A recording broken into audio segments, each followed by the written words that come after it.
പാലക്കാട് ചിറ്റൂരിൽ ഇരട്ട സഹോദരങ്ങൾ മുങ്ങി മരിച്ചു. അണിക്കോട് സ്വദേശി കാശി വിശ്വനാഥന്റെ മക്കളായ രാമൻ, ലക്ഷ്മണൻ എന്നിവരാണ് മരിച്ചത്. ലങ്കേശ്വരം ക്ഷേത്രക്കുളത്തിൽ നിന്നാണ് മൃതദേഹങ്ങൾ കണ്ടെത്തിയത്. ഇന്നലെ വൈകിട്ട് മുതൽ ഇരുവരെയും കാണാതായിരുന്നു. അണിക്കോട് സ്വദേശികളായ 14 വയസ്സുള്ള രാമനും ലക്ഷ്മണനും ചിറ്റൂർ ബോയ്സ് സ്കൂളിലെ 9ാം ക്ലാസ് വിദ്യാർത്ഥികളാണ്. ഇന്നലെ വൈകിട്ട് 5 മണിക്കാണ് ഇരുവരും ഇലക്ട്രിക് സ്കൂട്ടറുമെടുത്ത് വീട്ടിൽ നിന്ന് ഇറങ്ങിയത്. രാത്രിയായിട്ടും വീട്ടിൽ തിരിച്ചെത്താത്തതിനെ തുടർന്ന് മാതാപിതാക്കൾ പോലീസിൽ പരാതി നൽകി. വ്യാപകമായി തിരച്ചിൽ നടത്തിയെങ്കിലും കുട്ടികളെ കണ്ടെത്താനായില്ല. തുടർന്ന് ഇന്ന് രാവിലെ ലങ്കേശ്വരം ശിവക്ഷേത്ര കുളത്തിന് സമീപം സ്കൂട്ടറും കുട്ടികളുടെ വസ്ത്രങ്ങളും കണ്ടെത്തി. ആദ്യം ലക്ഷ്മണന്റെയും പിന്നാലെ രാമന്റെയും മൃതദേഹം കുളത്തിൽ നിന്നും കണ്ടെത്തുകയായിരുന്നു. ഏകദേശം ഒരു 6-6:30 മണിക്ക് ശേഷമാണ് മിസ്സിംഗ് ആയിട്ട് പറയുന്നത്. വൈകുന്നേരത്തോടെ കാണുന്നില്ല എന്നാണ് പറഞ്ഞത്.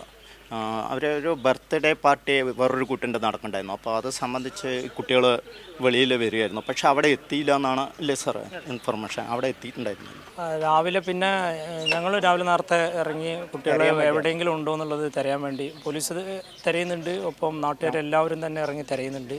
അപ്പോഴാണ് സ്കൂട്ടർ ഇവിടെ കണ്ടെത്തിയത്. അവിടെ കിട്ടിയെന്ന്, വണ്ടി ഇവിടെ കണ്ടു എന്ന് പറഞ്ഞിട്ടുള്ള ഒരു മെസ്സേജ് കുളിക്കാൻ വന്നവരാരോ കണ്ടവരാണ്. കുളിക്കാനിറങ്ങവേ അപകടത്തിൽപ്പെട്ടതാകാമെന്നാണ് പോലീസിന്റെ പ്രാഥമിക നിഗമനം.